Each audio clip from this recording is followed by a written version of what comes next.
Le compte à rebours est lancé. La mobilisation massive doit se poursuivre d'ici le 20 juillet.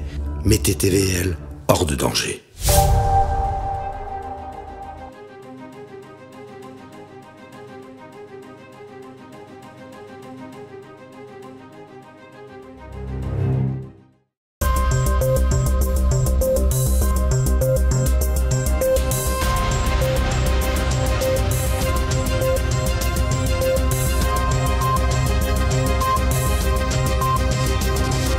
Madame, Monsieur, bonsoir. À la une de cette édition, le budget européen pour 2028-2034 présenté par Ursula von der Leyen qui provoque la défiance politique et la colère des agriculteurs. Nous reviendrons ensuite sur les droits de douane américains additionnels de 30% contre l'UE.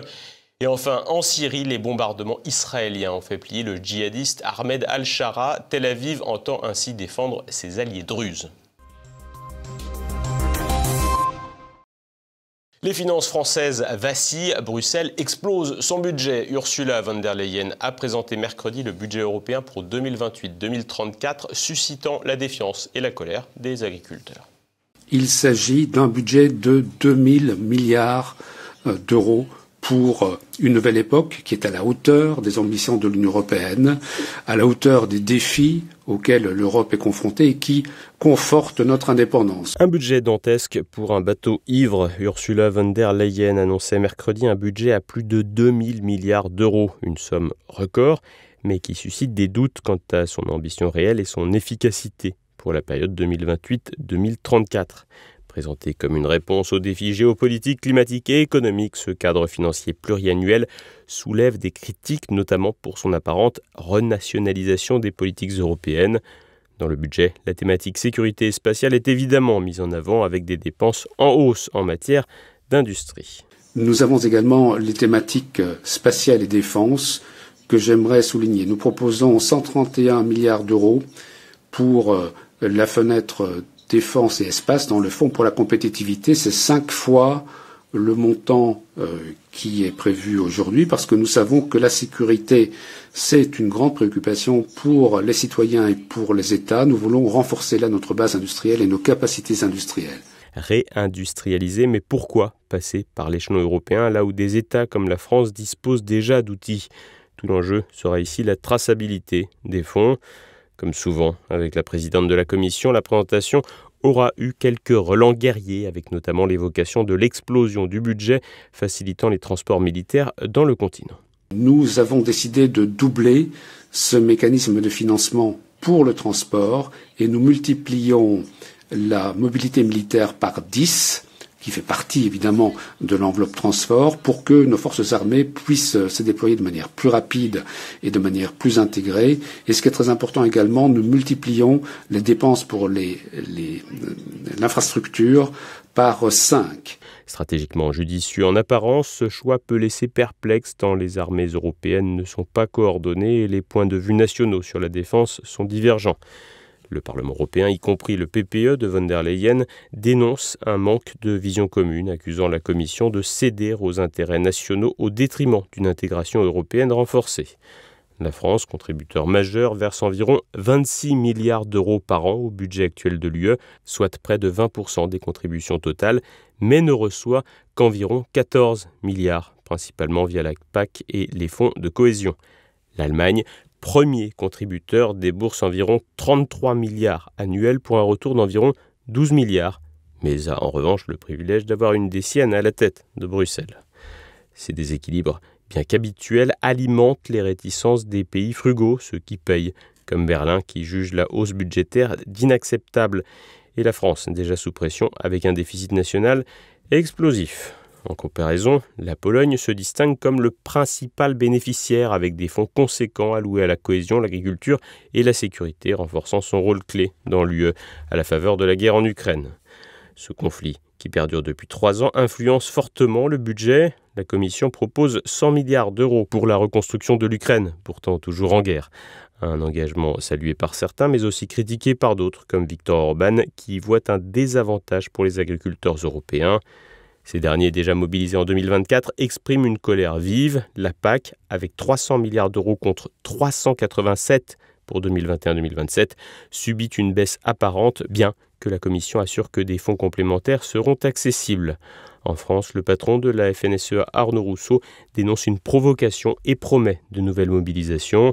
L'architecture du budget, avec un fonds unique de 865 milliards d'euros géré par les États via des plans de partenariat, vise également à simplifier, mais inquiète. Les régions et les agriculteurs craignent une perte de visibilité et de contrôle démocratique, tandis que les écologistes redoutent un recul sur les priorités climatiques, malgré 700 milliards fléchés vers la dite transition verte. Les nouvelles taxes proposées sur le carbone, le tabac, les déchets électroniques et une contribution des grandes entreprises visent à financer le budget sans augmenter les contributions nationales, même si elles les augmentent indirectement via les grandes entreprises. L'adoption de ces nouvelles taxes reste incertaine face aux réticences des capitales, notamment des pays frugaux. Les négociations qui exigent l'unanimité des États s'annoncent âpres et peuvent durer jusqu'à 2 ans encore. Une chance pour la Commission qui pourra composer avec un président docile et aligné en France, en la personne d'Emmanuel Macron. Le président américain a menacé l'UE de droits de douane additionnels de 30% au 1er août, 10 points de plus qu'initialement. Une guerre commerciale douloureuse pour l'Europe qui n'a pas vu le coup venir, pour le plus grand malheur des industries. Explication avec Édouard Chenot. Panique à Bruxelles. La lettre reçue par Ursula von der Leyen le 12 juillet, signée de Donald Trump, menace l'Union de droits de douane à 30%. Il y a 4 mois, il n'en promettait que 20. Bien sûr, 24 autres missives ont été envoyées de par le monde, menaçant notamment le Brésil d'un taux à 50% ou le Cambodge à 36%.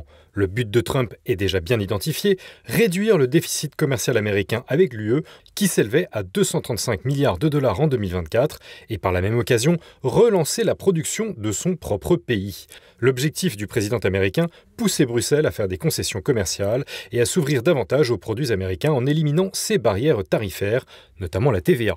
Cette nouvelle salve fait monter les enchères alors que des tarifs ont déjà été imposés à 25% sur l'aluminium, l'acier et l'automobile en provenance d'Europe. Dans ce contexte de rudes négociations où l'application des menaces et des contre-mesures reste incertaine, l'économiste Laurent Izard, auteur de l'essai « À la sueur de ton front » portant sur les conséquences de la mondialisation sur le travail en France, rappelle qu'une guerre commerciale pourrait bien mener l'UE au bord de la récession économique. Il y a quand même un élément intéressant. Il y a plusieurs think tanks américains qui nous disent que l'administration de Trump a déjà prévu un scénario fiscal et budgétaire qui intègre les revenus douaniers de produits européens importés dès fin 2025.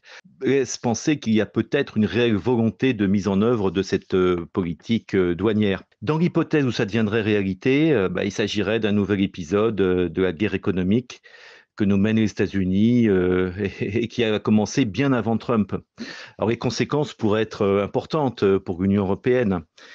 Il y a une étude d'Oxford Economics qui affirme que cette mesure amènerait la zone euro au bord de la récession avec une croissance nulle. Alors il y a certains secteurs qui seraient particulièrement touchés, notamment les exportations de voitures vers les États-Unis. On prévoit une baisse de 5 à 20%.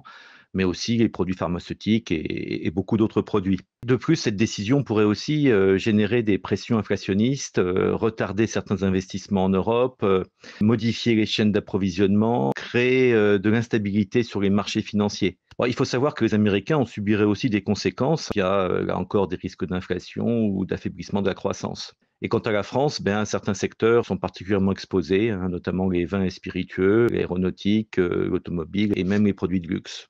Trump a bien sûr prévu le coup d'après, menaçant Ursula von der Leyen de doubler le taux si celle-ci faisait le choix de riposter, lui coupant donc l'herbe sous les pieds. Ursula von der Leyen a en effet déclaré que l'Union était prête à discuter tout en envisageant des contre-mesures proportionnées, faisant valoir que les droits de douane sur les exportations européennes perturberaient les chaînes d'approvisionnement transatlantiques au détriment des entreprises et des consommateurs de chaque côté de l'océan. Selon les estimations de Goldman Sachs, le secteur automobile américain serait le grand gagnant de cette guerre commerciale, leur production pouvant bondir de 32%. A contrario, l'Allemagne verrait la sienne réduite de 200 000 véhicules, un coût qui pourrait lui être fatal. Face au bellicisme commercial de la Maison-Blanche, Laurent Izard appelle à négocier pour éviter la fragilisation de nombreux secteurs industriels, mais aussi à pallier les manquements des dernières années par un renforcement de l'autonomie stratégique.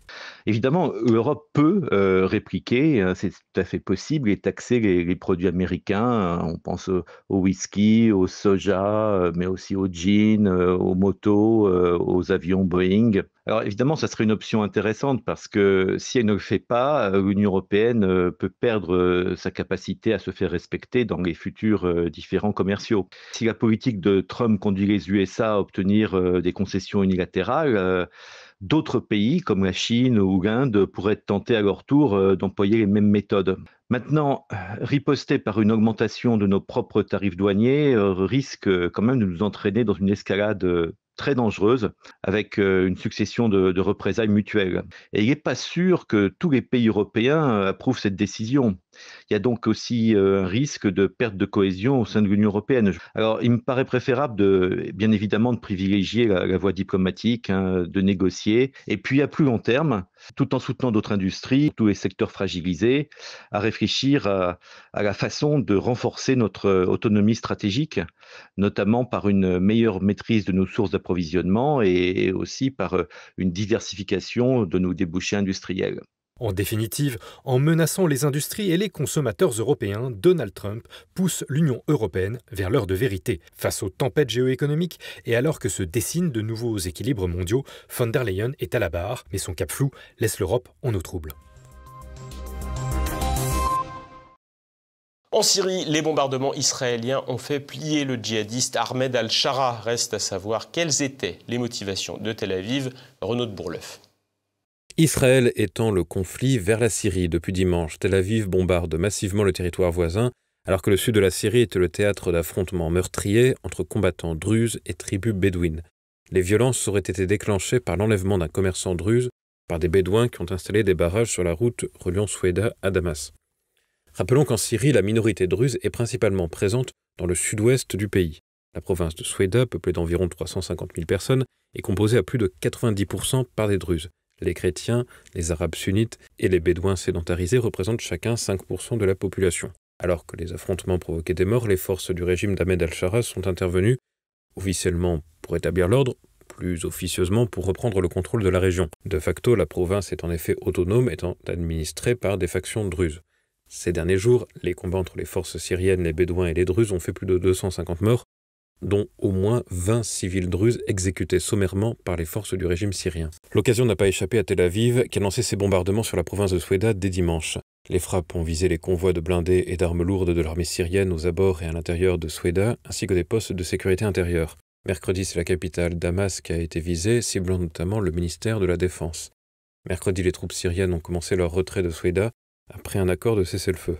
Ce jeudi, Ahmed al-Shara a annoncé confier la sécurité de la région aux druzes. Nous avons dû confier à certaines factions locales et à des chefs religieux la responsabilité de la sécurité à Soueida. Et nous affirmons que cette décision vient de notre profonde conscience de la gravité de la situation sur notre unité et pour éviter que le pays ne glisse dans une guerre à grande échelle. D'après l'Observatoire syrien des droits de l'homme, 69 combattants druzes et 40 civils druzes ont été tués.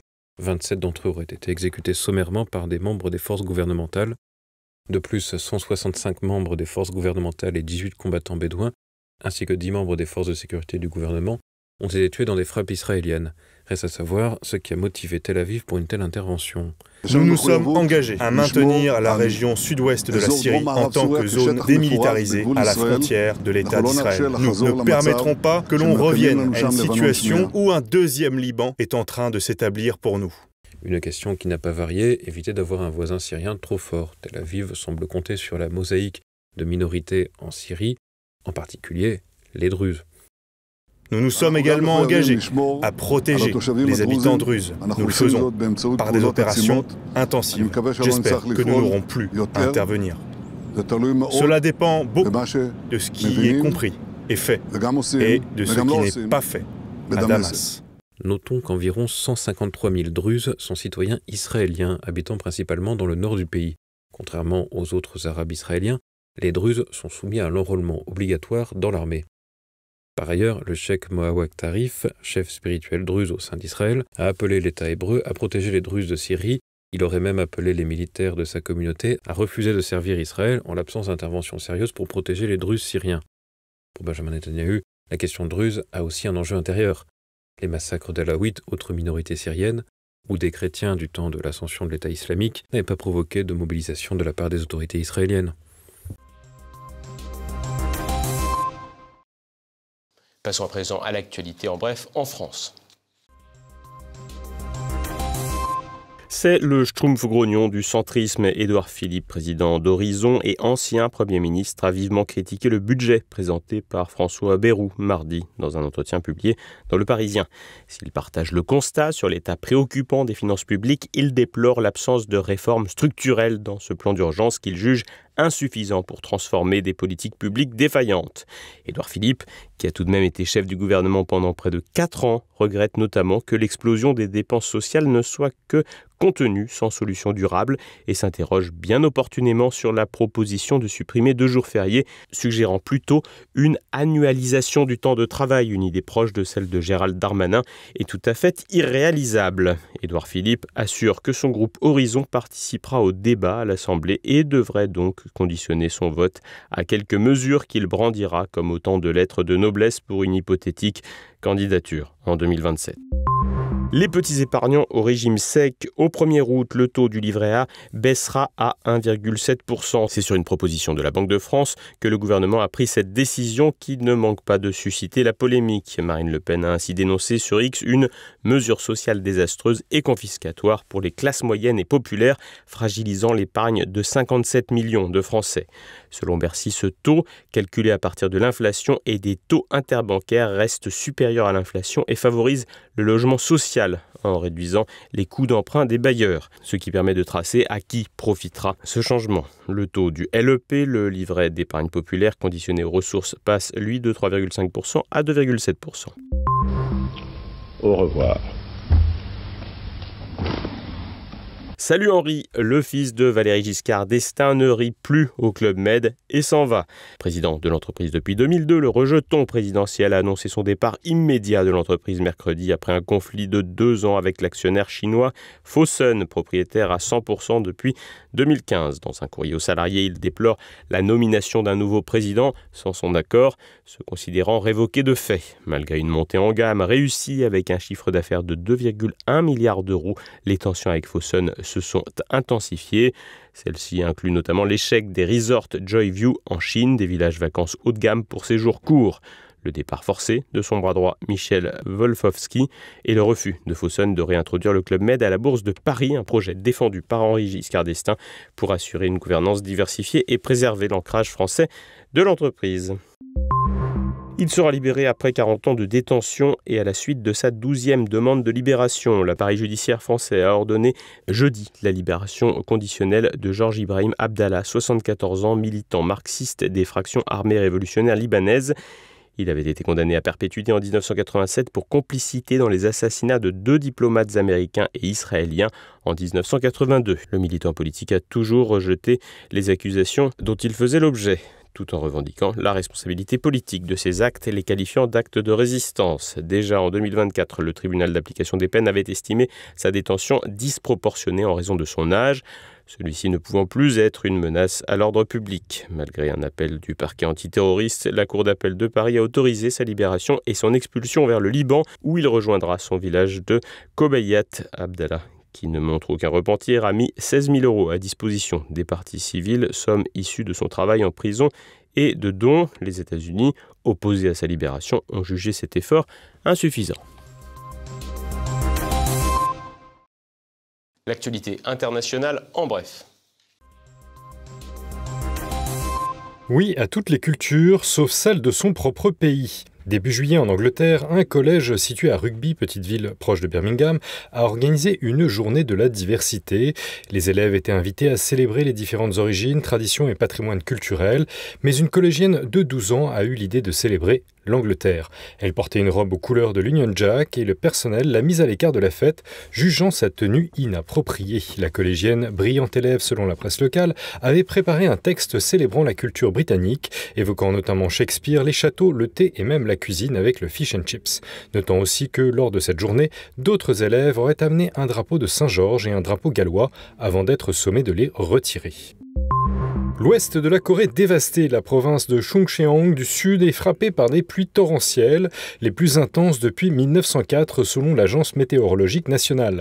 La région de Seosan a enregistré 114,9 mm de pluie par heure, provoquant des inondations massives, submergeant commerces, habitations et véhicules. Ces précipitations extrêmes, dues à une instabilité atmosphérique causée par un air chaud et humide, sont amplifiées par le réchauffement climatique, selon les scientifiques. Les autorités ont procédé à des évacuations massives et immédiates, notamment à Hongseong, et bien sûr à la fermeture d'écoles et de crèches. Un homme a été tué à Osan par l'effondrement d'un mur. Bien que la Corée du Sud soit habituée aux moussons, ces événements extrêmes, de plus en plus fréquents, rappellent les inondations records de 2022 qui avaient fait 11 morts. Un jeu vidéo légendaire bientôt sur grand écran. Mercredi, la société japonaise Nintendo a dévoilé les acteurs principaux de l'adaptation cinématographique de Legends of Zelda. La Britannique Bo Bragason jouera le rôle de la princesse. Benjamin Evan Ainsworth, britannique lui aussi, interprétera le guerrier elfe Link. Les deux jeunes acteurs ont déjà joué dans des séries BBC et Disney+. Legends of Zelda est un jeu vidéo vendu à plus de 140 millions d'exemplaires dans le monde. C'est le deuxième univers de Nintendo à bénéficier d'une adaptation au cinéma après Super Mario Bros. Le film en 2023. La sortie est prévue pour 2027. On arrive à la fin de cette édition. Ce soir, immédiat et sur la chaîne YouTube format court de TVL, l'avocat Gilbert Collard évoque le budget 2026 de François Bayrou. C'est la fin de cette édition. Merci de votre fidélité. À vendredi.